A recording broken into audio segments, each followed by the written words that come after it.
Loudest one wins with Nathaniel and the three tips. Loudest one wins with Nathaniel and the three tips. Loudest one wins with Nathaniel and the three tips. We're recording. I'm gonna do the clap, even though we don't need to. The audio's already synced. I got. You have two different drinks. What was the other drink you were drinking? I mostly finished the other one. It was just a little bit of Tullamore. Oh, Tullamore. Okay, nice. I didn't know I had a beer in the fridge, so I poured the Tullamore, and then I was like, "Oh, hey, there is a beer." What kind of beer? This is a Smells Like a Safety Meeting by it's Dark Horse, right? Yeah, Dark Horse Brewing. Is it good? Classic. Yeah, I mean do you know the story? I mean, are we live? Yeah, we're live. Yeah, you know the story. The story of what? But do you know because I've talked about this before. Have I told you the story about Dark Horse and it Smells Like a Safety Meeting? No, I haven't heard of it. So this is an IPA that Dark Horse brewed, and it's one of their really dank IPAs that smells really musky. It's real grapefruity, or it's got No, it's real weedy beer. Real weedy. Okay. Yeah, and it's called Smells Like a Safety Meeting, and the story goes that at the brewery, that was the code for when it was time to step out back for a twist. It was okay. Man, that's a good time one, for a safety meeting, and then you come outside and smells like a safety meeting out here. Okay, cool. Yeah, so it's a solid danky IPA. I'm trying to think Pliny the Elder is a crazy one, but that's another one that's kind of dank like that. But those ones can be kind of overwhelming with just being too hop burny, real skunky. Yeah. Yeah, I bet there's I feel like there's a lot of room for innovation with hops like that, because with weed, people have put a lot of work into making it smell like a bunch of different things, and I know they're closely related to each other. I bet there's a lot of stuff you could do with hops, where you get there are. I mean, there's hops that taste like pineapple. There's hops that taste like mango. There's obviously hops that taste like grapefruit. I mean, they're breeding them all the time to draw out more of the tropical flavors, so you can put those flavors in your beer without actually having to add fruit. Right. I guess maybe that's the reason why it hasn't been so innovated as weed, is because you can also just put pineapple in your beer. You can brew it with pineapple. No, but I mean, honestly, you'd be surprised that it really has. Even I've been out of the game for 7 years or something like that, really. But what I was into, there was a ton of hops. They were constantly coming out with more that are just pushing those flavor profiles. There is a lot, because I mean, what do people drink when it comes to especially craft beer? It's the stuff that people always oh, I hate that. It's the stouts and the IPAs. When it comes to craft beer, that is what sells. So there is money put into that. Yeah, I don't like it. I like a handful of IPAs. Most of them, it's they taste like soap. I don't know. The best one, I think one of the best ones, and I think you agree on this, that is super hard to find, is that Grapefruit Sculpin by Ballast Point. Yeah, I like that one. That is such a killer beer. I like the citrusy ones. It's got to be something you could drink on a hot summer day. It's refreshing. I don't want a beer that's not refreshing, unless it's like a Guinness or some stout. I don't want. I mean, even Guinness is refreshing. Yeah, Guinness is too. Yeah. Yeah, Guinness is a good one like that, because it's I'm just alcohol too. I'm getting old. I can't drink the heavy beers, the high percentage beers, the thick beers. It's just one of those feels like eating a banquet. If I want to have a couple beers, it's got to be something a little bit light or something a little bit smoother. I was talking to my friend Nick about this. That he's yeah, man, I'm just really liking the nitrogen beers lately, and I'm well, it's probably because the smaller bubbles doesn't make you feel as full, and so you actually feel like you can enjoy it without feeling bloated. He's yeah, that's true. Yeah, it makes sense. Yeah. So, but I still enjoy the taste. That's the bugger of it. Yeah. It's always been the thing. It's tasty. That's why I make it. Yeah, you been doing any brewing? No, but it's been kind of chilly, and I've had a lot of work going on. Probably in the next couple weeks, I'll try to get a batch down. Yeah, I haven't done anything like that in a while. I'm making yogurt and kefir and stuff, but I haven't done anything. Still doing that? Yeah, I like the kefir a lot, because it's it's a good Sutherland. Yeah, kefir Sutherland. Yeah, no, it's I don't know. It's a good thing. I like drinking it. It's like I don't know. It's interesting. It's like a yogurt drink, you know. I don't know, I like it. I've been doing more yogurt. The like 2G, it's like low sugar, and it's like pretty tasty. Yeah, So it's I've like been because like having I don't sweeten it. I just make it myself. So it's like milk, but it's like the same idea that it converts like the sugars in the milk to alcohol and like acid, basically. So it's like, I mean, it's super small. The main thing it's doing is like when you're using those cultures, it's adding the probiotics in. yeah, So that's a big thing. it's But like it good for your also gut. it's good for me too because milk does have sugar in it. But it's Mm-hmm. like for me, it's like I can drink it and it's got reduces the sugar even more. Like yogurt too has like no sugar in it because it's taking the milk Mm-hmm. and converting that. So it's like a 2-for-1. Makes my stomach feel good. I can drink it without like taking insulin, you know, which is nice. So Yeah. good stuff. I'm a fan. It's like super easy. It's not intensive like brewing alcohol. It's like it's like you take milk and you pour some more kefir in it and it turns it into kefir and just like it's pretty Yeah. easy. It's like sourdough. Like sourdough is pretty easy Ke- too. Kefir's like the stepping stone, like because yogurt takes like another step of like a little bit of heating, right? Yeah, because yogurt you Yeah. want to like Like kefir's like set and forget. yeah, pretty much. Yeah, yogurt you take milk and you like boil it and you heat it up and then you add yogurt to it. You know, it's pretty easy. You might even I've tried skipping the boiling step too, and I don't know. It is something that, and I think it has to do with like temperature too. It's like I don't know. It's probably similar with like alcohol brewing, but like it's like the certain bacteria like that kefir. The bacteria that makes kefir and the bacteria that makes yogurt, they like different temperatures, you know. So like yogurt, it works better at like a higher temperature, whereas like a kefir, I think it's colder. I don't know. Yeah. I'm curious. I know you enjoy processes. Like, do you do it because it's cheaper? Like, where does the price point work out on it, or is it literally just like you enjoy doing it? It's something you can do for yourself. So Oh, you do it's way cheaper, you know, because it's like it. Is it? because kefir's kind of expensive, you know. Is It's it? like, yeah. For it's like it seems like it's like a quart is like $5 maybe. I don't know, $5 to $7. And like a gallon of milk is Bloody super hell. cheap. I mean, super cheap. It used to be cheaper, but Yeah. I mean that's the main thing between that always disturbed me from like making cheese or making yogurt is that like the cost of them and then like the labor you put in doesn't make sense against the cost of a price of a gallon of milk, right? Yeah. So especially cheese, because cheese is more cheese. It only makes sense like if you have a cow. Basically, if you have a cow amount Yeah. of milk, like you don't want to be buying gallons of milk and making cheese because like Yeah. it's you could make a big It's batch of novelty. cheese at a time. You know, if you make a big batch, then the labor's not a lot. You know, but If yeah, you're making hard cheese, you want to make a big batch. yeah.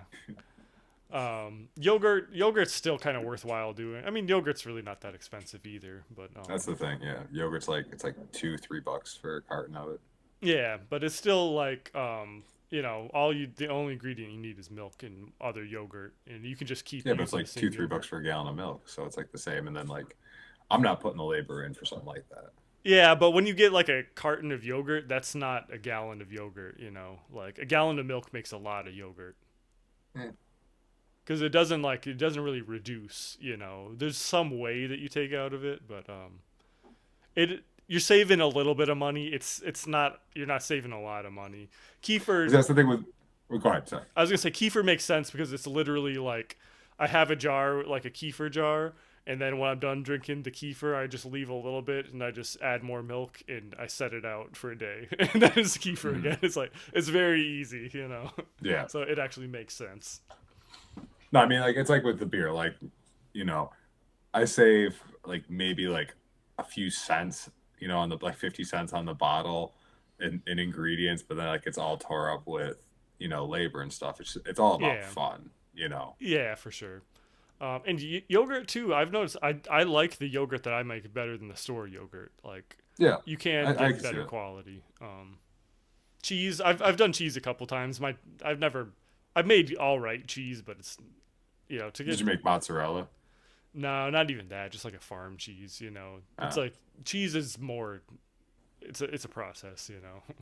Well, if you want to make like fancier cheeses, you have to get the cultures, you have to get Yeah. rennets, you have to get, a bunch of different stuff to like get it to set up and. Yeah. I just did the Or- simple ones where it's like it's very similar to yogurt. It's like you just need something to I forgot the word is, but it's like the rennet. You know, you can use other things. You can use like vinegar, just like any acid that like separates the curds from the whey.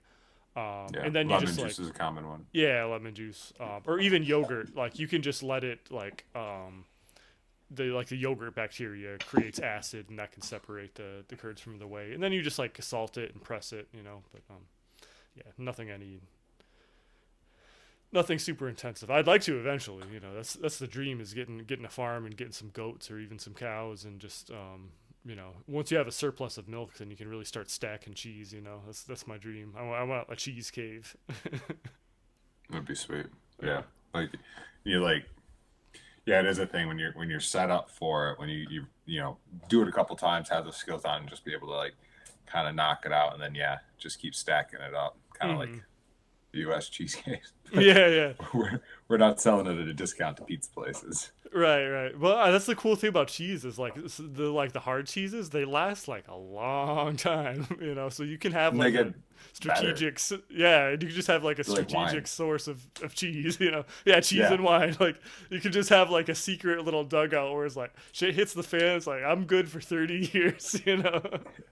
I mean, honestly, it's the hard cheeses that are most interesting to me too. Like, you know, a few of the softer, you know, newer cheeses, but also like the harder cheeses are aged cheeses, and they're generally easier on it because the lactose is all fermented out of it basically. So they're a much easier cheese on your body. You don't handle lactose well. I feel like just in general, looking at you, I feel like you you look like a milk guy, you know. I mean, I used to have a harder time, but it's something that you can like condition yourself for. So I've had you know more dairy lately, and it's come back around. But like, you know, there's no reason to just strain your body when, you know, there's a more delicious hard cheese, you know, available. Yeah. Goes better with the homemade prosciutto and salami that we're gonna have hanging there too. Yeah, it'd be nice. Yeah, that was nice in Michigan. Charlie makes a ton of sausage. He had like a cold smoked venison sausage that was really good. Yeah, nothing beats Rogalski's Lanyarger. Rogalski's, yeah. They expanded. So you haven't been to Roger City in like forever, right? No, I was there 2 years ago. Okay, there's a lot of new stuff. Did they have all the like murals and stuff around town when you're there? I think they had some of them, yeah. Yeah, there's a bunch of murals. Like Rogalski's has a sandwich shop. Like there's a toy store. Like there's a lot of tourist money going into Roger City. It's very apparent. You want to hear something crazy? Chelsea's aunt and uncle, Plaths. Really? The Plaths. Wow, interesting. Yeah, her grandma's from Roger City. Huh, that's funny. That's pretty prestigious. That's like Roger City royalty. Right. So I'm not really sure who's above that. Yeah, Plaths. Yeah, that's maybe if you like your family owned calcite, you know, that's really the only thing above it. And like, even then, that's just because they employ more people. Grikas. Yeah. The owner of Grikas. the owner of Grikas. The owner of Kelly's. I think Kelly's is for sale. I'd look at like Zillow and everything. Kelly's is for sale. Yeah. I remember people used to rave about their pizza. It's like, you love grease covered heartburn. Yeah, it's not. It's good. awful. Most Michigan pizza is pretty terrible. Like after I had New York pizza, it's like when you have like a big thick crust with like a bunch of grease, it's just like it's not good. I don't like a lot of bread in my pizza. No, I prefer honestly Italian style with like you know, wood fire, very thin. I mean, for sure. That's where it's at. Especially the like fermented crusts. I bet those would be better. Like, have you fucked around with that at all? Well, it's just like sourdough basically. Kind of, but like, so you just make like a simple dough, and then you go through like, you know, like a normal yeast dough. You go through like the normal rising process, but then I think there's a warm fermentation, but there's also cold fermentation. Where basically, you're just gonna let it sit around for a couple of days and actually let the yeast consume the sugars in those flour and the starches, and then when you go to cook it, it's you know, lighter and it doesn't have all those sugars and carbs in it. Yeah, it's interesting. I'd probably like it. I like sourdough. It probably gets a little tangy taste. It's not as tangy as you would think, and I think that's because it's not like a wild yeast. It doesn't have That's as true. much like pH difference, you know. And it doesn't have the bacteria. I think that's the thing with sourdoughs. Like I saw, to like make your own starters, some people add yogurt, so it gets like the lactoferrin bacteria in there and stuff. Yeah, if you're just leaving the yeast out for a couple days, it probably wouldn't have time for the bacteria to colonize in there and everything. Yeah, it's slight, but it's more. You smell it more in the dough, and it really cooks out. Hmm. Especially since you know, it's like, how are you going to notice the tanginess when it's covered in like tomatoes and Yeah, cheese? yeah, You know? A little bit easier on like when you eat a piece of like buttered bread, but like yeah. eat a slice of pizza. It's It all about covers like it the up a little melty bit. cheese, Yeah, sweet sauce. I'm sure there's probably someone out there making sourdough pizza too. But Oh yeah, for sure. So I want to fuck like it's been colder here, but that's one thing that I want to do this summer is I got like a big barrel grill, you know, lit up, and there's definitely room in there to like build a actual wood fire, put in a you know stone, and cook some pizzas on it. that'd be cool. Yeah, that'd be a good idea. Yeah, that's where Thanks. it's at. We haven't talked on here since I got back from Roger City, have we? Since I was in Michigan. No, yeah, Okay. I haven't talked to you much at all. So Yeah. how was it? Was it good? It was good. Yeah, it was really nice. Got to see a bunch of family. Amber got to see Michigan for the first time. She really liked it. Got to go around some farms because that's what we're thinking for the long term. You know, we'd like to buy some property, and you know she likes the area. You know, we might buy something around there eventually if we can save up. But property prices are getting expensive even up north. It's kind of crazy. Yeah. Like we went around because you know Charlie used to do real estate, so he was showing us all the areas. He took us all around Mulkey, and I was kind of familiar with Mulkey, and I know you live there, but he took us around like the deep Mulkey parts. I didn't realize how beautiful that area was. Like Mulkey's like awesome, like all the hills great and hills. the farms there. Yeah. Mulkey's pretty awesome. It was a bitch to bike. Yeah, I bet. Like that's why I was a chubby kid because like I literally grew up like on the step at the bottom of a hill and at the top of another one. And so it was like if you're gonna go for a bike ride, you either had to start off going up a hill and then go traverse hills, or it's like you go down a giant steep hill knowing that you're gonna have to climb that sucker back up at the end. Right, yeah, you're walking Because like, the you bike know back what? up. I think I'm just not gonna go for a ride today. Yeah. Yeah, Mulkey, it's beautiful, but it is really like you got to really be in the farm life, you know, because there's not anything else around. I hope you like your farm because that's your life. There's not a gas station like No. selling soda and cigarettes. Nothing between Roger City and Onaway. Yeah. There's Millersburg if you know where to get off, and you could like there's a gas station there. But I didn't even know there was a gas station in Millersburg. I've only been there a couple times. at least there was last time I was there, which was probably 10 years ago. Yeah, good chance it's closed, but who knows? Maybe not. I mean, I think it was the primary store for Millersburg, so at least had that going for it. Yeah. Like I guess if it's the only place. traffic between November and January. Yeah, it might still be open because there's not a lot in that whole stretch there. Yeah, that area is beautiful though. We got to go to I don't know, you know the hops, the hop family, in the area. Yeah, the sheep farmers. Yeah, Charlie's good friends with them, so we got to go check out their farm. We got to see their goats and their cows and stuff. That was nice. No, not Jesse's the son. Yeah, Jesse. I think Jesse. So Jesse was in my Jesse. class. Jesse took it over the farm, didn't he? I think it's different hops. They're Oh. probably like cousins. You know, they're in Okay. Hawks there. I think they're both in Hawks. Okay, no, never mind. They're Different related. hops. Like Yeah. they're related. They both are Different. sheep Different. farmers. You know. But that was cool too. We got to see their goats. They got a cool farm set up. They got goats and sheep, and they have some cows. They have some Angus cows.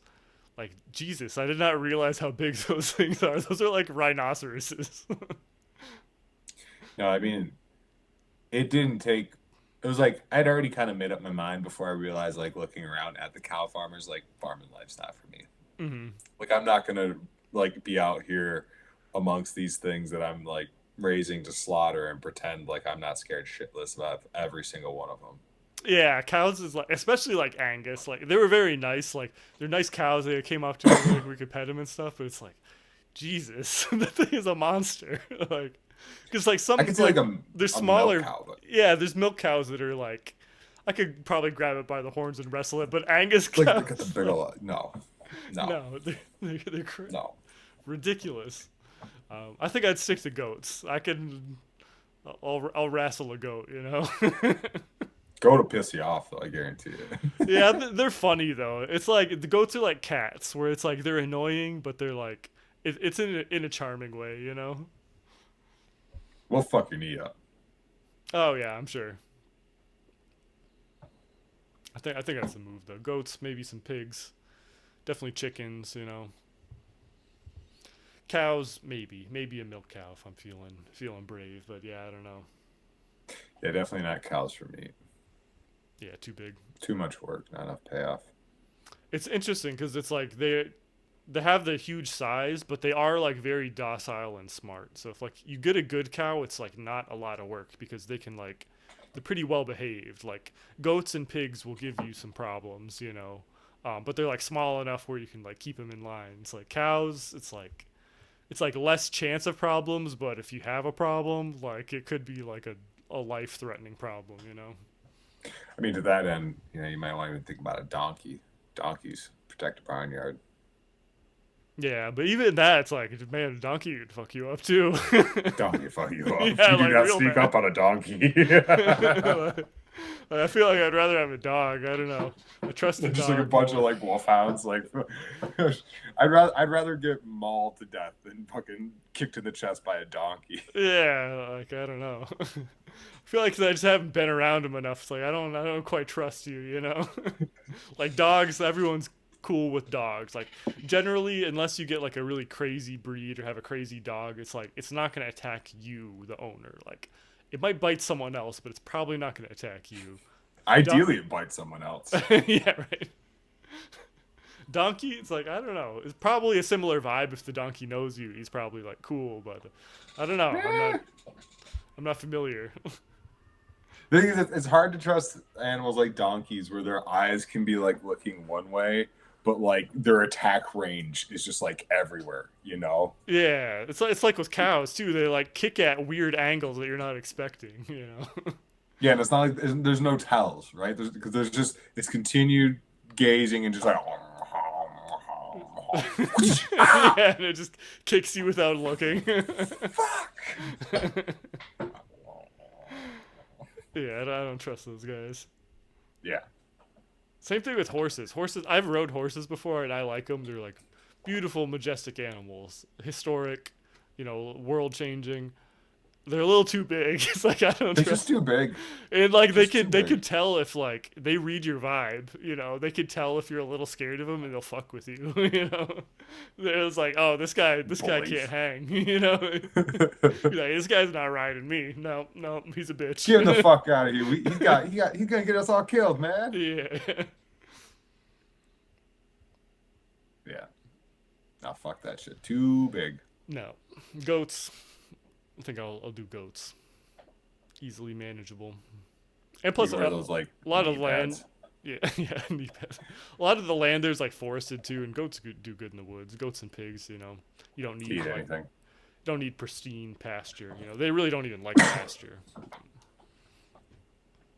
I mean, like, you know, you graze cows and like lambs and stuff like that on pristine shit because you want their meat to come out, you know, really good quality because you're gonna like sear it and you know do all this shit. Like goat, when it's time to butcher a goat, that motherfucker just getting stewed, Yeah, just like in a pot for a day.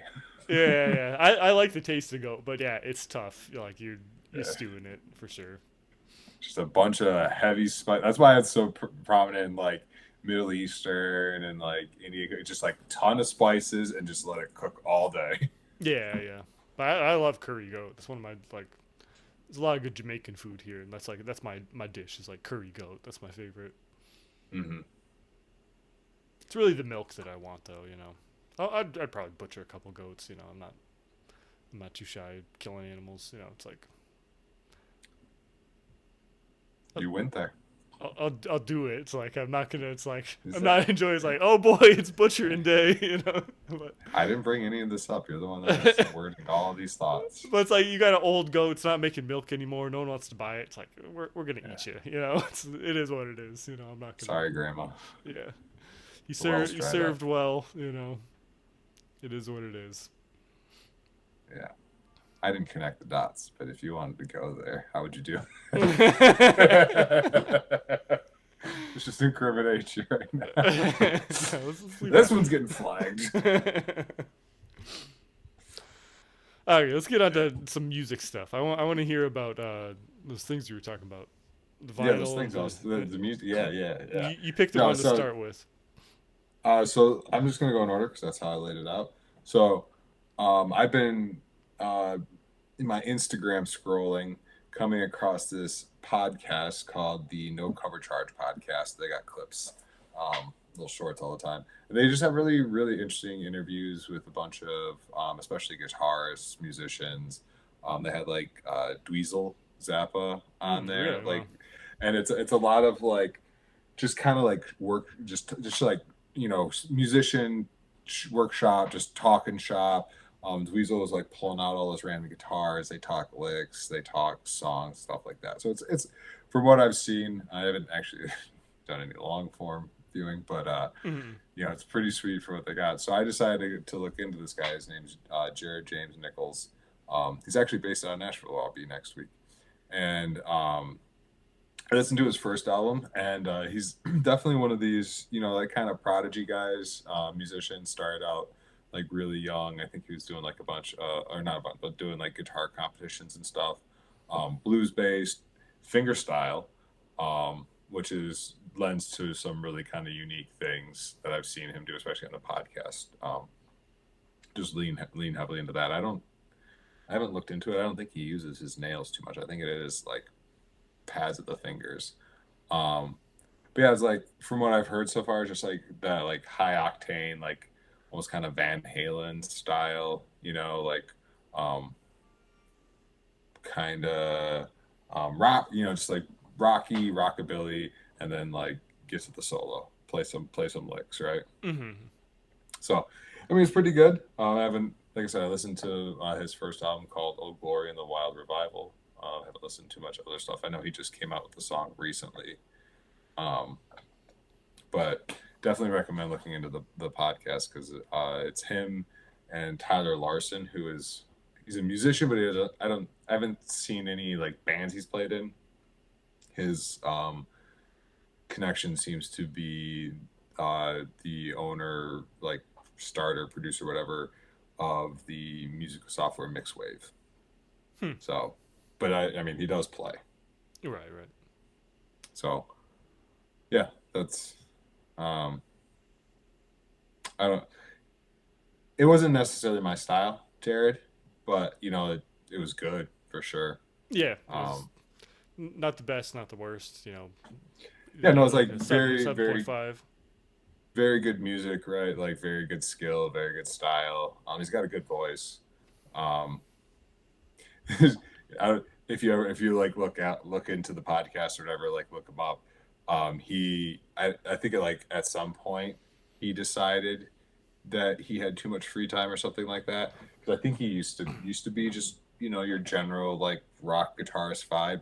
He is a jacked mofo.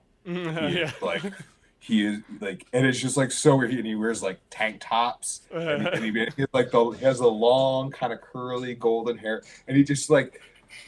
He looks like a guy who wants to be a rock star, and he like, you know, it's working for him on some level, I'm sure, but it's just like not what you expect when you're thinking like, you know, rock guitarist like Van Halen. It's just like, you know, it's just muscle bound as fuck.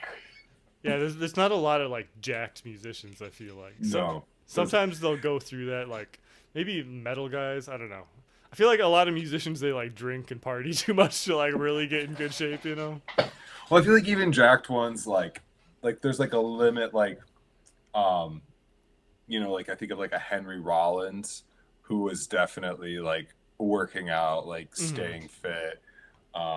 Maybe like Kiedis or like Even a little bit of Flea in the early days. Like they were, they weren't big, but like They're not this jacked, guy but they were is, like lean, looked in shape.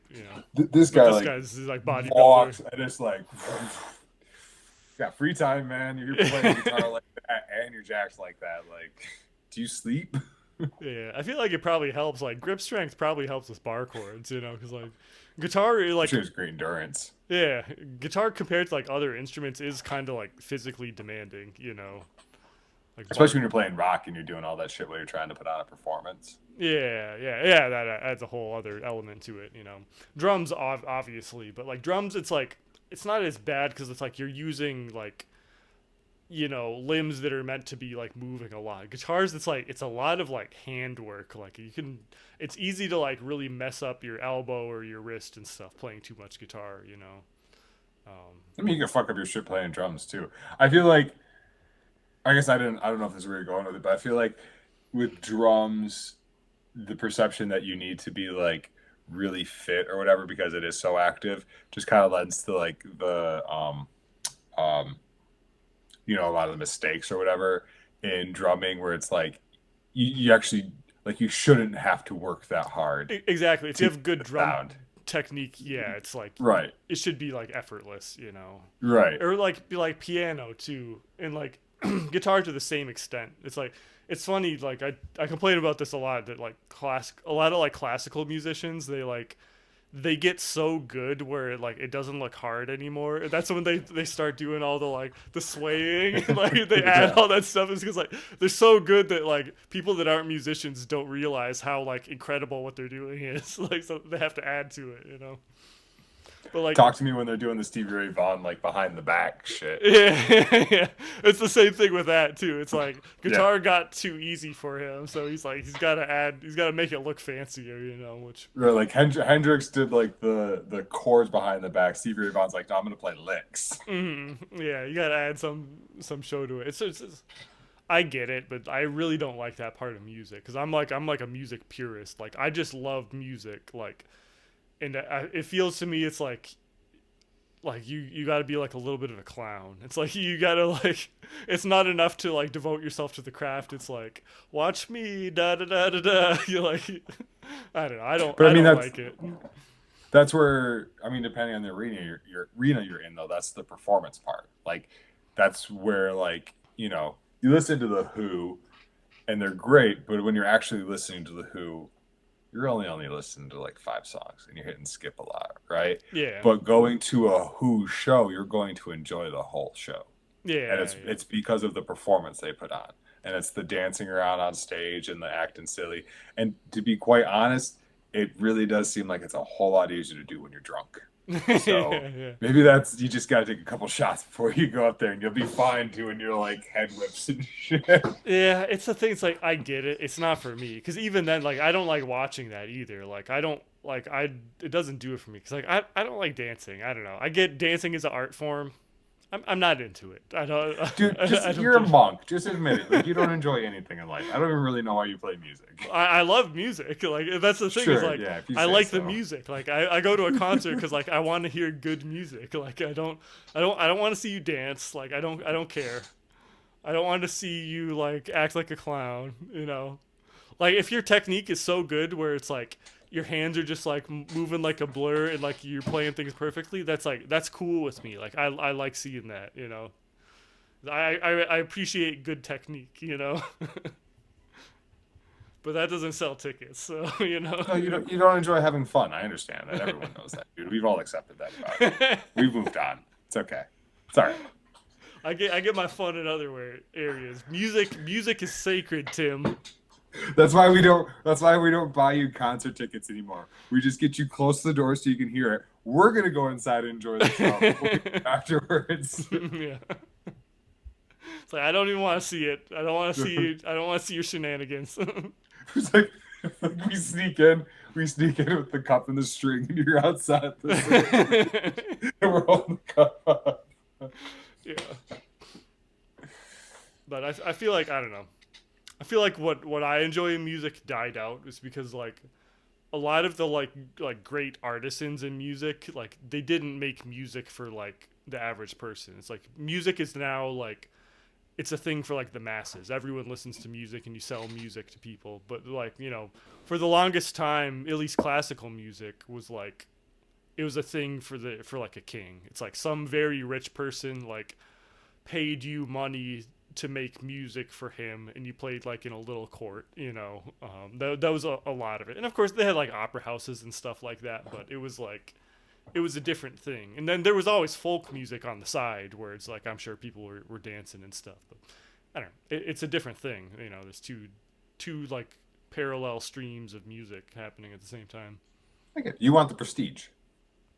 Yeah, it's even like I don't know. I appreciate the craft. It's like I guess Because like I mean, there's music's at its beginning was just like expression and movement and dancing. It hasn't always been just for the kings and the courts.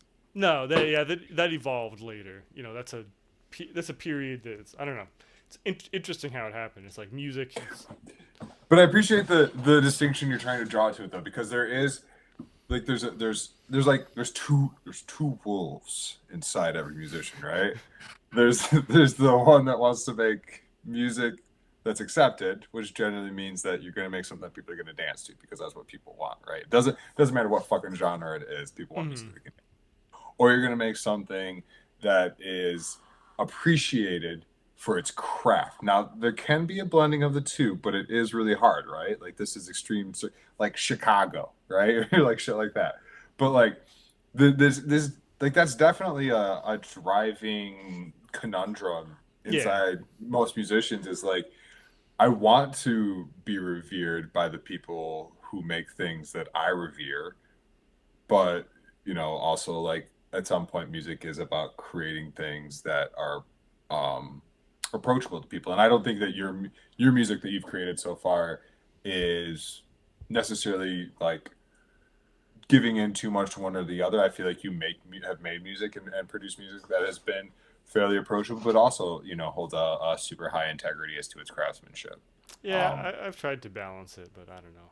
Part of me is like resentful. It's like I want to like I want like I don't know. I the music that I like is like I don't know. It's just like I look at it like fine like woodworking. It's like, you know, or like you think like a Swiss watch. Like when I look at like something like Bach and stuff like that, where it's just like it's like every detail is like perfect. Like everything's planned out, and it's like he put like a lot of thought into stuff, you know.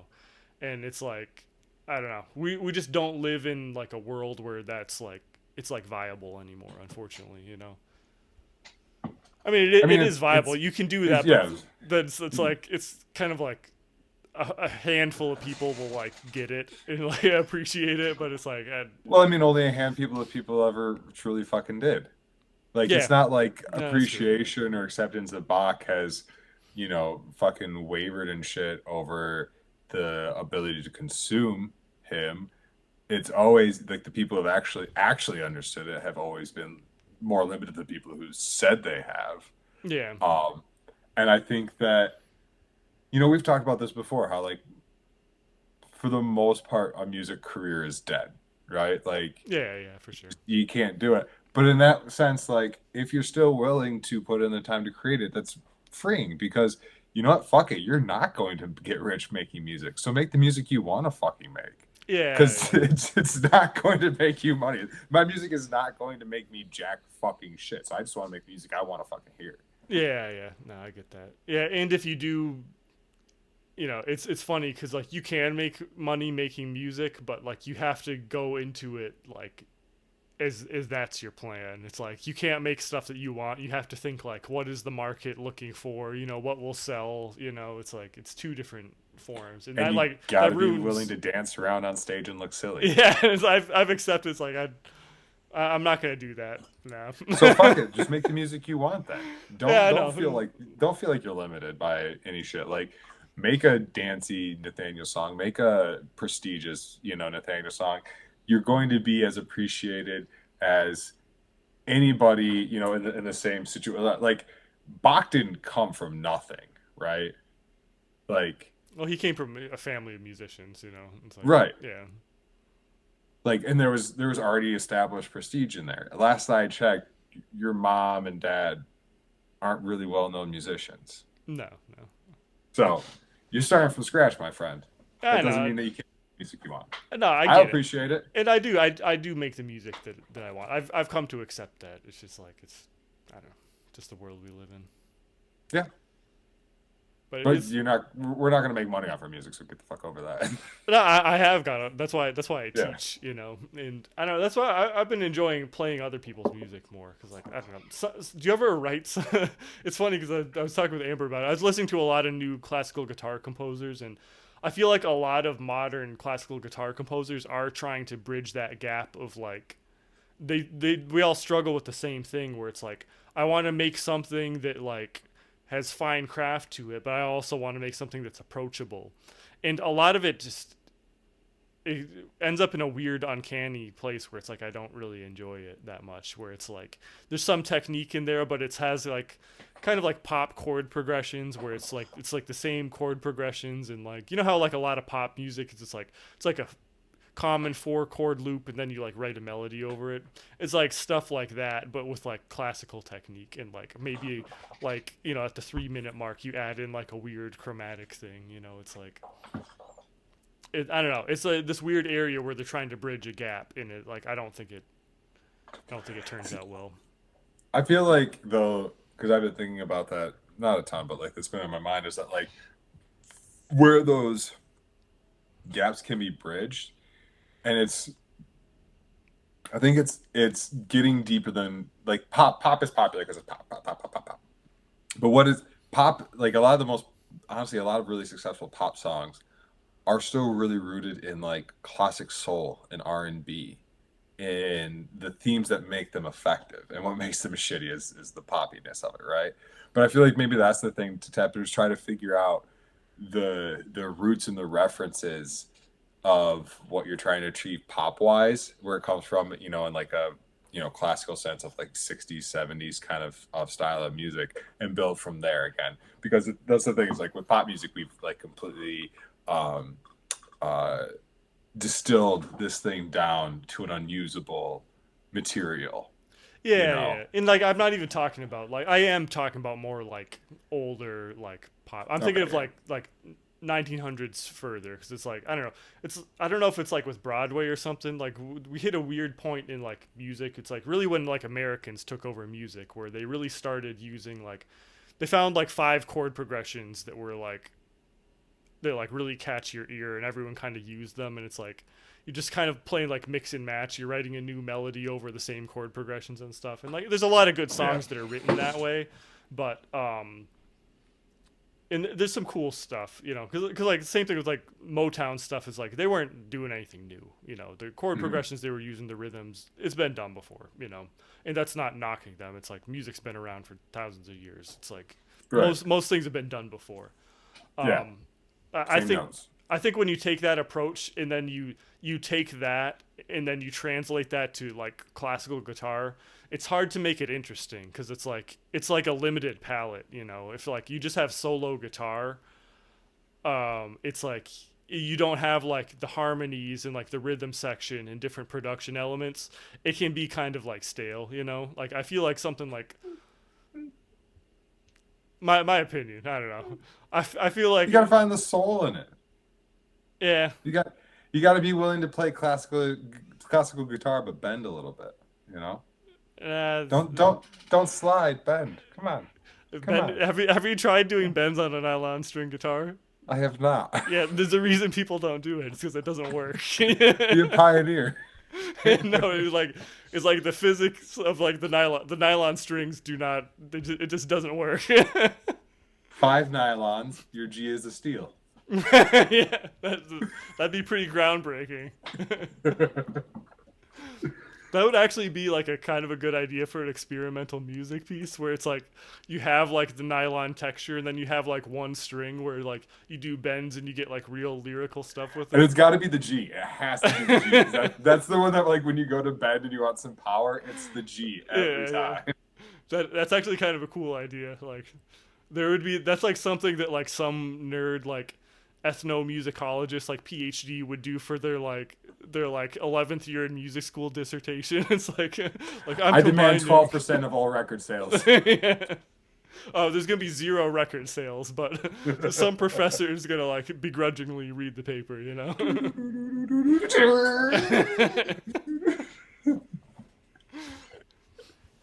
That's some shit I would do like year 2.5, like fuck this place, I'm failing this class.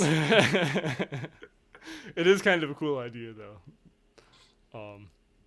But I don't know. I guess to say that I was listening to some more modern classical guitar composers. I wasn't into a lot. There are some cool ones, like that first time Susie O'Clair. I like her music. Her music has that, you know, that complexity that I like in it. But I've just been accepting. I've been enjoying digging into music history, because like that's the cool thing about the modern era we live in now, is like we have access to so much music. Like there's more music out there that's already been written than you could ever learn to play or listen to, you know, and it's like you can always discover new stuff, which I've been enjoying. Yeah. It's deep. Yeah. Deep I want to well play to dig into. Have you probably not, have you heard of the classical guitarist Yamashita? Kazuhiro Oh yeah, Yamashita? yeah, absolutely, yeah, for sure, yeah. One time when we figure out how to add video to it, I want to play you some of his stuff and see what you think, because I've been getting really into his stuff. I've been listening to a lot, because he's like I don't know if is there a thing, like, you know, in sports it comes up sometimes where like someone is like so good that like they broke a record like 30 years ago and then like no one's ever close to it, you know how sometimes there's outliers like that. Yeah. Like he's that for like the guitar, or it's like he was just like so good where like people got mad. Like this thing is like, it was like in the 80s, like when he was 16 years old, like he went and like did a tour like around these classical guitar competitions, and he made like arrangements of like symphonic works for like solo guitar that like people like didn't even think like shouldn't be playable. And it was just like so far ahead of everyone else that like people got mad. Like a lot of people like just didn't like it. They were like, this ruins guitar. Like I don't want to play guitar anymore. And like, I don't know. It would be interesting for you to hear some of his stuff sometime. And like send me a couple of links. We can talk about it next time. And I mean, we can try to get video on, or even if we can, I could at least have something. I'll send you a link to some of his stuff, because he bridges that gap where it's like ridiculous technique. It's like it's funny how like, you know, rock guitarists and like they think like they'll look at like some classical rock guitarists and think, oh, this is the best guitarist ever. But like when you like the depths of like what you can do on guitar, it's like there's so many levels to it. And like he's at that level where it's like crazy technique, but also like real musicality, where he's getting like all the different like possible tones you can out of an acoustic instrument. You know, he's like in his scores, he's writing like, you know, where to play, like place your hand here to get this timbre out of the instrument and stuff. It's like, you know, he's the highest level. And there's like, since then there's been like a couple people that can like play his arrangements, but it's like, it's pretty crazy, you know, how sometimes there's outliers like that, you know. Yeah. Yeah. Happens. Yeah. So speaking of outliers, I feel like this is a perfect segue into the next topic. Yeah, go for it. One of the biggest outliers in music history. You've actually introduced me to him. Tom Waits. I think it was Alice was the first album you gave, which is like hilarious to me that was my introduction to Tom Waits. And I listened to it, I was like, this is like really good fucking music. And then like you hear all the other Tom Waits, you're like, okay. Alice, I mean, it's a soundtrack, but it's just like not at all like the rest of his discography. Yeah, it's got similar vibe, but yeah, very different. That's like Tom Waits does like jazz, you know, it's like Tom Waits crooner. Yeah. Which I mean, even like in his early days where he was doing a lot more like jazz and like he would like scat and shit like that, it doesn't even really compare to because like Alice, I mean, like again, it's a soundtrack or, you know, like a play or whatever, but like there's just a more of a orchestration to it and less like it's not as raw. Like so many of Tom Waits like orchestrations are like it's like, throwing a bag of shit down the stairs and recording it, Yeah, yeah. Like very like weird percussion stuff. Like half the time I listen to it's like I don't even know what that is. It's like some weird Well, xylophone or something in the background. well, I've heard him like talk about his style before, and like especially when he got to his weirder years when he married Kathleen Brennan, I think is her name, she's the one who really encouraged him to expand his musical horizons, introduce him to like Captain Beefheart, get beyond the jazz thing a bit. Like he talked about that era of like, whatever we needed to do to get a sound, like we did. Like if the sound we needed was a 2x4 being banged into a drawer, we mic'd up the drawer and we beat it with a fucking 2x4. And honestly, that's something that stuck with my head where it's like, yeah, if you want like a unique sound that like you have an idea to get it, you do that idea, like, even if it's a thing, like make it work. It's an album. That's why I love the uniqueness of his like live shows. Where like I know it's like very rare that he does a live show these days, but just like trying how he would be very creative to try to capture that sound that he puts on record, because it's not something that's easily like replicable. Yeah, he's got to have like a weird band of like guy holding like. Have you ever seen like Slipknot, like their band where there's like 10 guys like dressed up as clowns, and there's some guy that just like mashes like an empty keg with a hammer, and I feel like that's Tom Waits' band. It's like some guy's got a trash can that he's like shaking. Like yeah, he's coming up next, but it's like similar with Les Claypool's. I think it's Les Claypool's Frog Brigade. Is that the one he plays with Mola in? And it's like 15 different people. But yeah, so it's a big deal. Tom Waits' new album or new song came out. I think it came out the day that you came to town. What was that, like 3 weeks ago? Called "Boots on the Ground," which was an obvious topical song. Which his last album, you heard "Bad as Me," right? His last album. I heard some. Yeah, I think I listened to it when it came out. I had a lot of topical songs on it too. I mean, he's obviously feeling away. It was very on par to me with "Bad as Me." It was like a blending for sure of Tom Waits' style, like we've just been talking about for the last 5 minutes, and then I'm not too familiar with Massive Attack, but obviously more of like a textural synthy production. But Tom Waits' like style definitely shone over it, and being the vocal leader on it. Sounded older, but still had his definite, theatrical flair. It was really, really just great to hear him singing again, because I love Tom Waits. Yeah. You like the album? It was a good. I think we talked about it. Or just one song. Time. Are you talking about "Bad as Me"? No. Of the new one. It's just one song. Oh, just one song. Yeah, it was good. Yeah. Yeah, I remember you told me about it. And I was like, Tom Waits and Massive Attack. It's like I don't know, but it works well. I don't know if a whole album would have done well. It's hard to tell what directions they would have gone.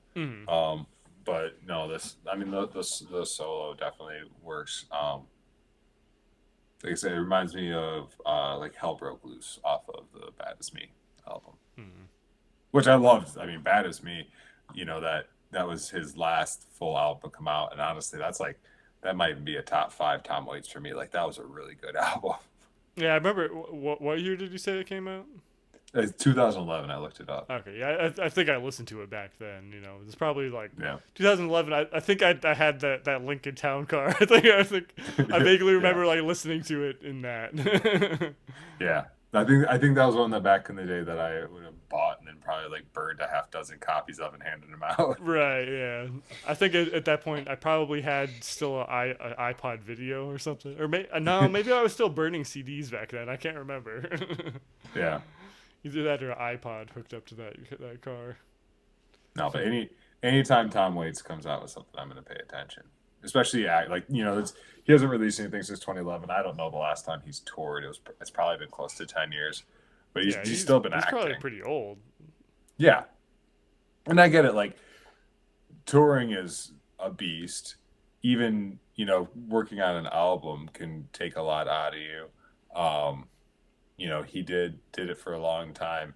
I don't blame him for leaning into acting as he's gotten older. No. He gets to like sit in a trailer and be kind of doted on, and then just goes out and I mean, I've loved everything I've ever seen him in. I can't think of a fucking Tom Waits role that I haven't liked. No, yeah, he's great. Yeah, I feel like I wouldn't, if I was Tom Waits too, I wouldn't tour too, because it's like he's like just how like the live music scene is now, and like because Tom Waits is kind of a niche thing. It's like Tom Waits touring is like him doing charity work for his fans because he's probably not Well, making money. You know, it's like Well, I mean, he's not going to do like stadiums. No, like it would be like jazz clubs and stuff with like stripped down sets of what he's doing. That's for sure. yeah, I'm just saying it's like But like I said, he's like he's like 70, 80. Like, why would he do that to himself? yeah, and it's like the work that would go into it. It's like it wouldn't be worth it. You know, Yeah. it'd be a lot of work and like yeah, I don't know. I don't blame him for not doing that.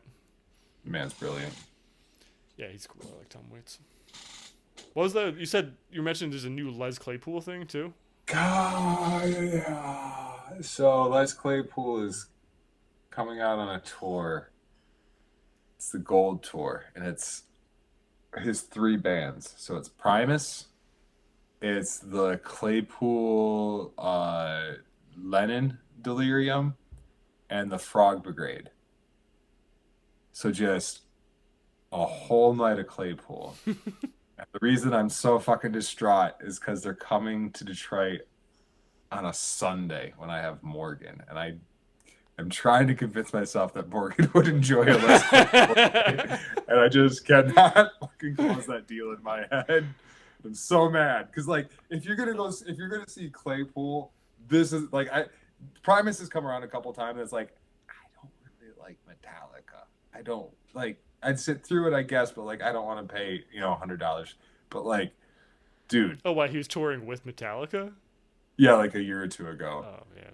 But like, I don't like Metallica. dude, a whole night of just Claypool. Yeah, that'd be cool. Yeah, I wanted to be there. I wish I was gonna be there. And tickets aren't that bad either. It's like $50 for the lawn, $70 for seats. I would just go. I feel like Les Claypool's wacky enough. I feel like a kid would be into it. You know, I don't know. I don't think so. I do not. I like. She is easily scared by shit. Like, especially Okay, when he comes out in the pig mask with the Wabola. No, dude, I'm carrying her crying to the fucking. It's funny. Yeah. Oh, but still, like, yeah. So that's the Les Claypool news.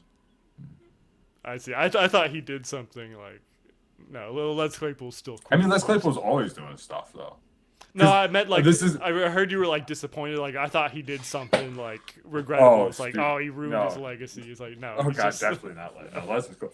I'm pretty sure this is semi in support of him and Lennon, the Claypool Lennon Delirium. I think they just came out with a new album. I need to listen to that. Maybe we'll talk about that next time. But yeah, no, I don't. It would take a lot for Les Claypool to disappoint me. Yeah. Oh, I haven't like we're talking about Tom Waits and we're talking about Les Claypool, 2 fucking goats. Yeah, they're both great.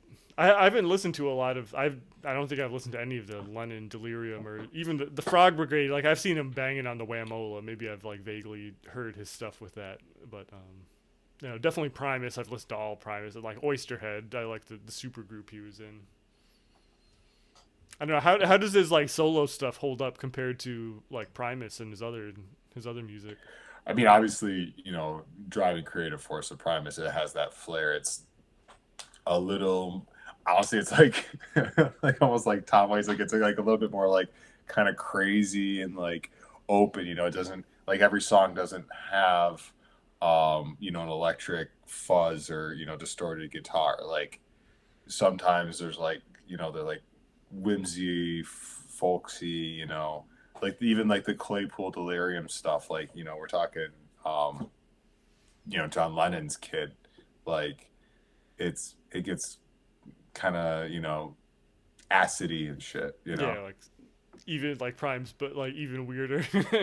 Yeah, like you're just working dials and it's like a little less on the like metalish edge that Primus brings, and a little bit more on the like kind of like funky weirdness.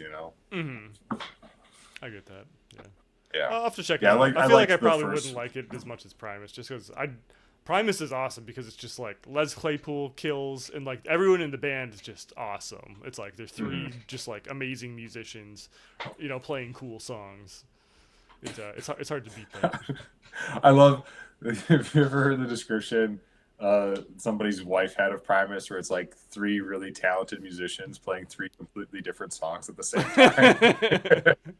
And it's like, I mean, it's hard not to disagree. Like, I hear it a little differently, but like, I also see where you're coming from there. No, it's fun. I could get how like a non-musician would have that opinion, but like when you look at it, it's like, what kind of guitar part are you gonna write to like a Les Claypool? No, bass? that's the thing it always comes down to, right? It's always the weird guitar parts where you're like, what's going on here? Then you're like, yeah, but what would you do? Yeah, no, it's like you can't just be like strumming power chords. It's like, no, like you have to have someone song in. Yeah, it's like you have to have someone on that same level because it's like weird, like chromatic, like a lot of it's like atonal, you know. Yeah, and exactly. It works. Like how having it works together is because it's like it. I don't know. It's like so together that it sounds not together. I don't know.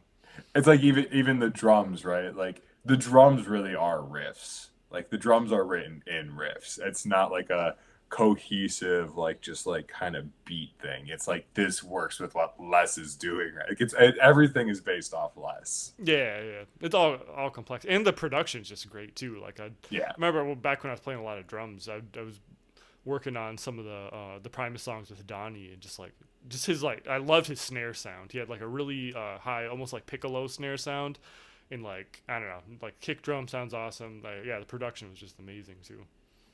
Yeah. They knew what they were doing. So, yeah. Speaking of olden days, so there's actually been a rise in vinyl sales over the last year, as opposed to years beforehand. And the music nerd and merch salesman in you might go, ooh, that's an exciting opportunity. But it's exactly what the pessimist in you would think, is it's all fucking reissues of classic albums or people buying the vinyl versions of their favorite pop stars. That's stupid. Yeah, I feel like I was gonna say, I feel like it was like 5 years ago or something, maybe like around the pandemic time, that like vinyl became like a hip thing again. Because like I know in New York, like people were buying like record players and they were going shopping for vinyl again, but I don't know. Yeah. It was definitely like a fad, you know. There's no practical reason to go back to vinyl, you know. It just, unless you're like it's like an antique collector thing, you know. Yeah. There was some part of me that was like, oh, people like wanting to own things again, and like it's like, no, it's like 60-year-olds with their, you know, bonus check, and then like 20-year-olds buying a Taylor Swift vinyl album so that they can like hang it on. You know, it's like people who lived by vinyl and people who have no idea what to do with it. They're like, where do I put this in my car?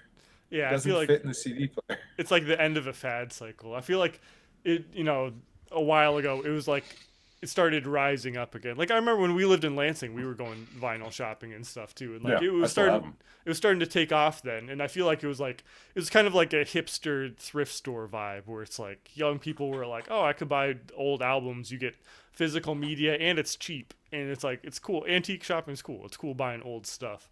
But it's funny. It's like it's definitely we're at the end of the cycle when you're buying like brand new vinyl of a song that like just came out. It's like you're totally detached from the reason why it was cool. You know, it's like at that point it's like what are you doing? Like why do you own like a vinyl single of a new pop song? It's like there's no purpose there.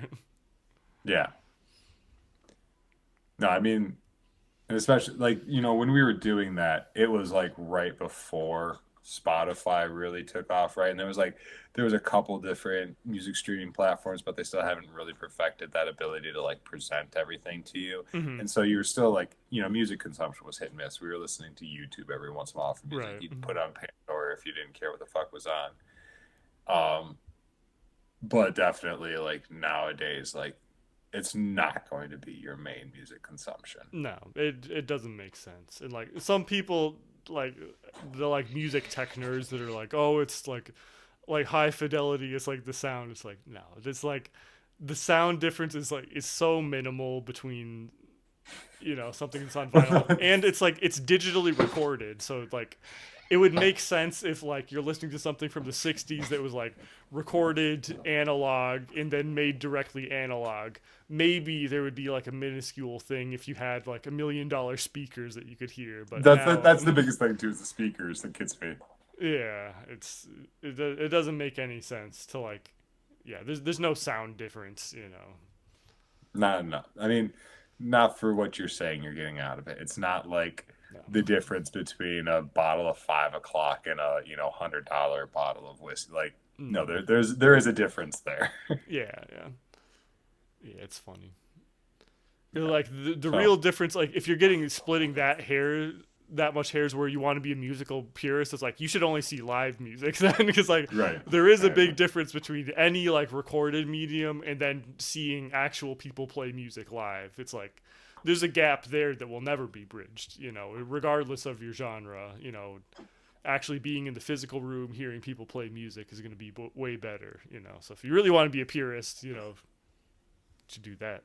But people it is probably vinyl swan song, right? Like the last hurrah, and then it's like it's going back into the covers to die within the next like 20 years for good.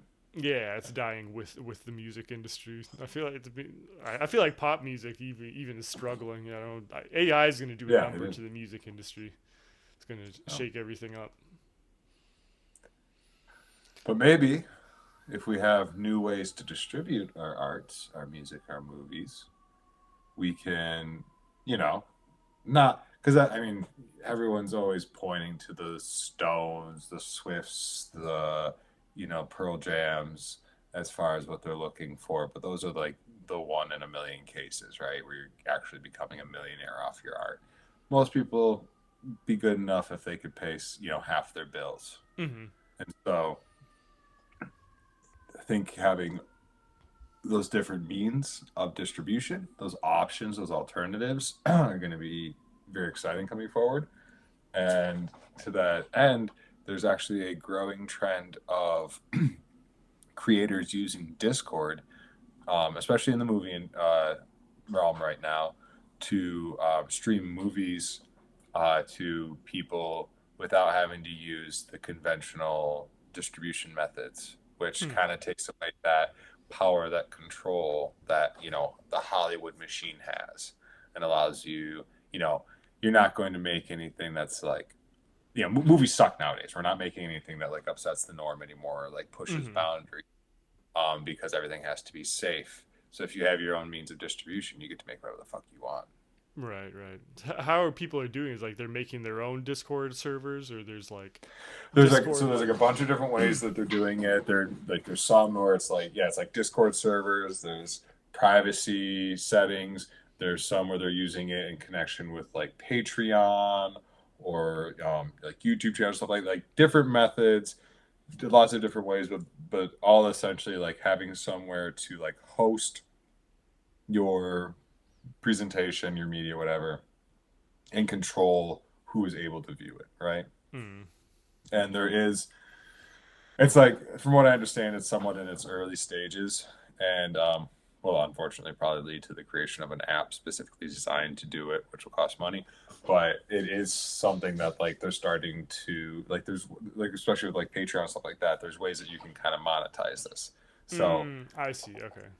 It is interesting. It's something I've thought about quite a bit with all forms of art, because that's a big problem, is the distribution methods, the means of sharing that we have as artists with our art to get to people are kind of suck right now, right? Like you put music on Spotify, it's getting lost in the masses. I mean, even if you made your own fucking movie, what the fuck are you gonna do with it? Put it on YouTube, right? Like, yeah, you can. I was saying, I wonder how is that? You're not gonna make shit off it though. Yeah, it's funny. You can actually make music. I feel like YouTube is one of the better ones. Like I've thought, next time I put out music, I'm just gonna put it on YouTube. I think I don't even know if Spotify's worth it, because YouTube pays more. Like if you have some video that goes along with it, it pays more than Spotify. With the monetizing but and stuff. Are you really like, especially like think of like a movie, like actual production costs. Oh yeah. So that's the thing. It's like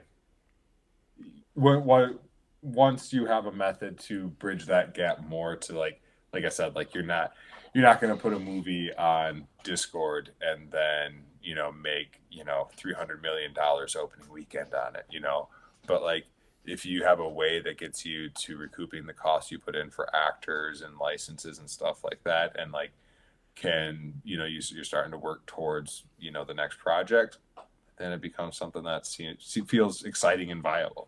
It's interesting. I get the idea. Yeah, so it's like you'd have like a private Discord server where like people can like buy a ticket and they can watch your movie on there, something like that.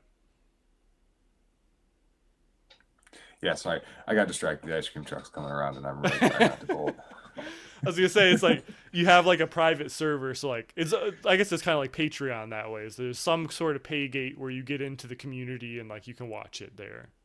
Yeah, that type of thing. Yeah, and the thing with Discord is just more about like Discord. I don't like I have an account, but I don't use it. But it's like it's pretty popular. Yeah. From what it's one of those things where it's like where I can tell I'm getting old because like I have one too, but I use it to talk to Cecil. It's just like, hey, you down to play games tonight? It's like we use it for like texting basically. Where it's like I know it's like really popular among young kids, but I don't get it. I don't understand it for. How do you Discord this thing? Yeah, I don't understand why it's popular. So I don't know. That's the thing is like this is exciting and probably I'll probably never use it. It'll probably never matter to me. Yeah, but it is neat because like you said, like music studios, movie studios, art galleries, all this shit, like they've just had such a stranglehold on this world for so fucking long, and the internet is like this is what the internet's fucking for. The internet is for getting away from those motherfuckers and having control of our own product. So yeah. It is cool to see people like figuring out those avenues to make that happen. Yeah, it's interesting. I wish the best of luck to young people trying to make that happen. I feel like I don't understand it enough to like get into it because like in my head it's like I would never pay money to watch. I don't know. I feel like in my life like the idea of like paying money to like watch or listen to something is like shit's free now. Mm-hmm. I don't know. I think it's too much of a sell, but I feel like probably if you cultivate some Discord community, then you can probably make it work. Yeah. I don't think I'm going to do that though, Good luck to the people that can do that. It's fun to see people pushing the boundaries, finding new avenues, so. Yeah. No, I say good luck to them. Wish them, best of luck. I don't understand it. I've kind of figured at this point, it's like I'm pushing lessons. I'm going to put out free content out there. It's like, hey, if you want to get good at guitar too, pay me a lot of money and I'll teach you. It's like I just gotta lead into that because I don't know. It's so hard to try to monetize things and like convince people to pay for something like music where there's like an infinite amount of free music out there. It's like I don't know. You need more marketing wizardry than I have available. Yeah. Definitely have to be creative. You definitely have to be it helps to have a little bit of bankroll to start with, right? Yeah. Seed money, so to speak. Yeah, pretty much anyone successful in the music industry now, it's like it's like that joke. It's like, how do you make $1 million? It's like you start with $2 million, It's like it's pretty true. Yeah, like all like especially in like rock music, like all young bands, it can be traced back to like one of the kids has rich parents. Mm-hmm. Or like even like CIA ties. Have you seen that stuff with like I think even Frank Zappa and like Jim Morrison? There's a lot of like the classic rock people that had ties to like the CIA and like I think it was like Laurel Canyon. It's like in California. Frank Morrison's dad was in the Navy and was the acting commander during the Tonga incident, which instigated the Vietnam War. Yeah, both Frank Zappa and Jim Morrison, their families had like deep like intelligence ties. Like, yeah, it's interesting. And there's more too. And there's the whole thing with like, what's that guy's name? Charles Manson. Like the CIA was heavily involved in all like the hippie stuff. Like that was not organic. There's a lot of meddling going on there. Interesting. Gotta have a lot of money or be used as a psyop tool probably for your stuff to get very small percent actually based on talent. Yeah. Yeah, pretty much zero, because like the most talented musicians are like so niche, you know, like The Nick Drakes. yeah. In any genre, like the best person that's doing that genre is probably not known at all, except for like the super nerds that are into it, you know. Yeah. Yeah. Is what it is. Should we get into do you want to talk about the hantavirus thing? It's kind of a big step, but I'm gonna go pee real quick, and then we can do that. okay. Do you want me to mute or unmute? How do you want this? All right, you get to listen.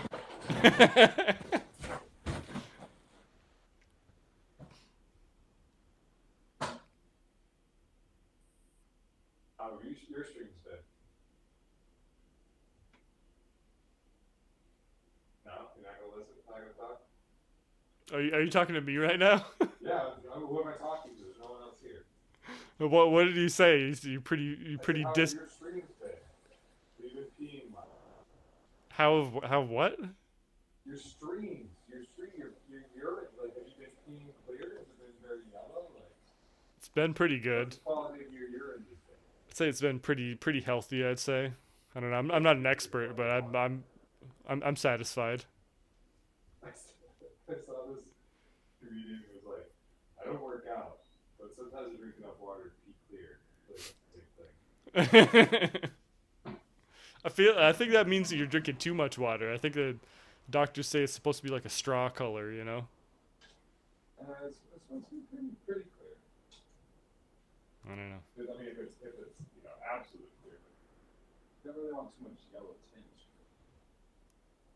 Not too much. I don't know. I feel like you can tell when it's bad. You definitely don't want, watery and no electrolytes. Okay, let's get on this last thing.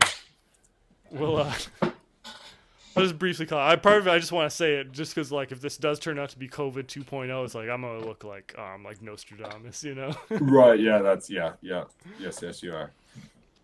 So basically, it was a thing that's I just saw it like a couple days ago. It's like a cruise ship around Argentina that had a hantavirus outbreak.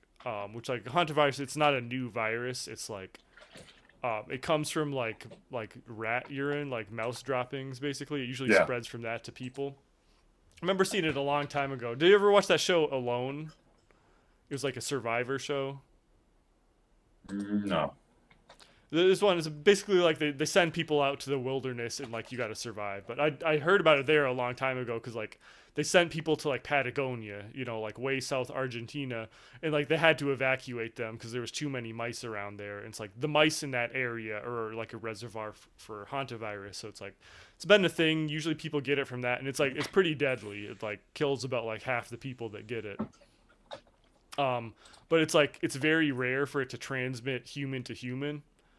And there's like only one strain that does. So there's this cruise ship that came from that area and they had like an outbreak on it where there's like 7 people that now have hantavirus. And like at first they were thinking like, oh, maybe like rats got on the ship, but like more and more people are getting it where it's like, no, this is probably either that one strain that they already knew or a new strain where it's transmitting person to person.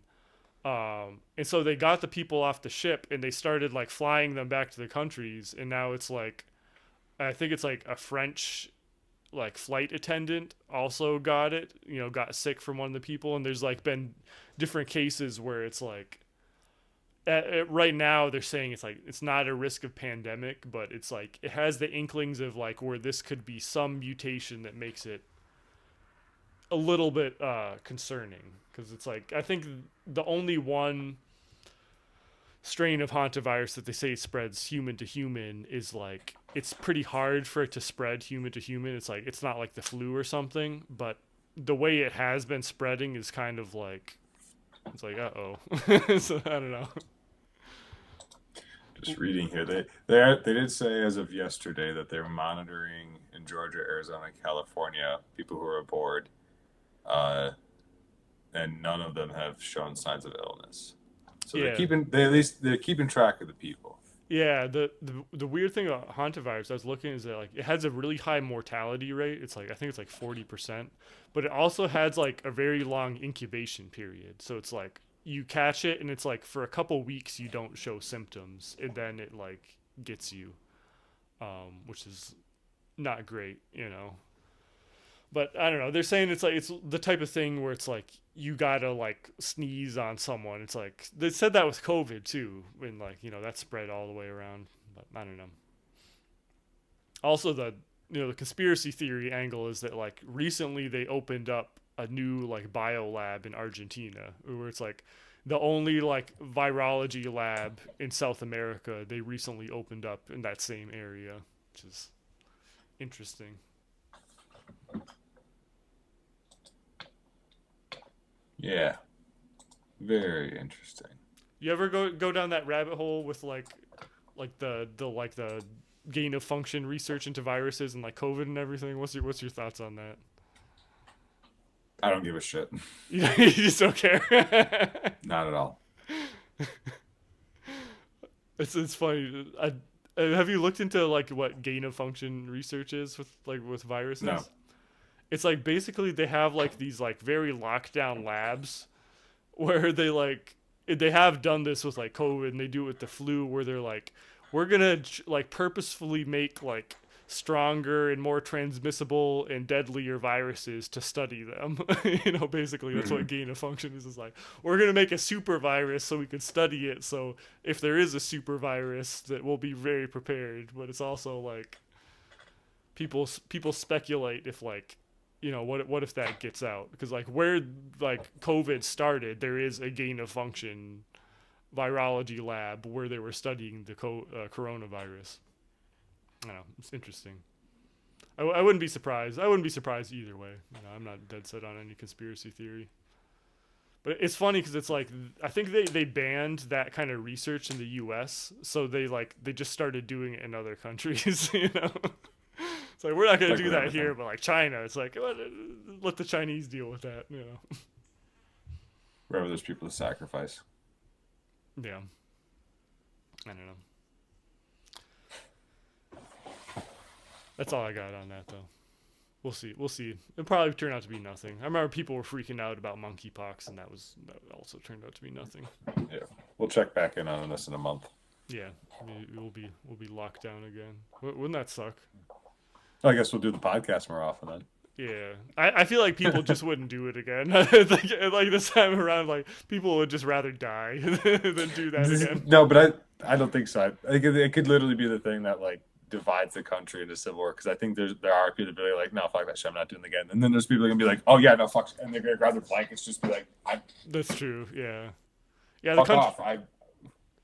It is very divided that way, where you see like around here, it's like sometimes you see people still wearing like N95 masks like outside. Like some people like there's like every spectrum of person. Like some people are like way too scared where it's like ridiculous, and some people are like just I could crazy. use another summer vacation. I ain't gonna lie.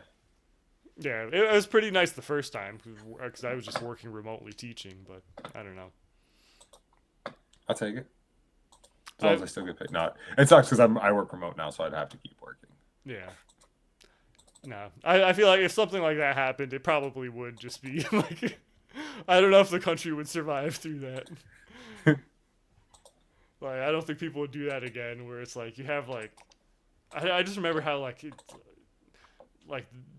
getting everyone vaccinated and how everything was like cobbled together. It's like go to this high school. It's like there's long lines for vaccines and stuff like that. I don't know. I don't think it would work again.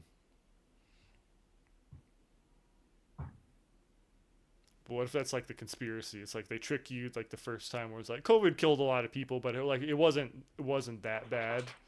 And then you like get people thinking like, oh, they're just trying to fool us again, but like this one actually is like a big deal, That's, So I mean, that's people don't exactly take it seriously. the warning that people came out of from COVID because of the reaction that people had to the safety protocols was that we're going to come to a next one. People aren't going to take it seriously this time, and it is going to be the killer. Yeah. Yeah, and if this could shape up to be that. If it actually does spread like that, this one is not it's not COVID. It's a pretty lethal. Which is maybe it's basically being like, picking and choosing which tornado you're gonna take shelter from. Yeah. Right? Like, how do you know which one's gonna hit your house? Yeah. It's tough, but people in Kansas do that too, where they're like, it's way over there. I'm gonna keep grilling. It's like people do make that. You balance. Make People that in balance Kansas in your die life. too Yeah. from tornadoes. Yeah, no, it happens. Yeah. Just because people made a decision doesn't mean it was the right one. Yeah. I think if it happens again, Fun hill to die on. I'm probably getting out of the city though. I'm not spending another pandemic in New York. Cause like hearing from like my dad, like Roger City and Eastport, it was like pretty chill. Like Eastport for the longest time, it like didn't even reach there. It's like it's an island. They kind of had their own bubble there. Eventually it worked its way around everywhere, but. Yeah, I remember getting a panic call from like family where like when COVID first happened, they were like, "Oh, you got to get out of the city." It's like, they're trying to get me to leave, and at that time I was thinking like, I don't know, it's not going to be that long. But turns out it was a long time.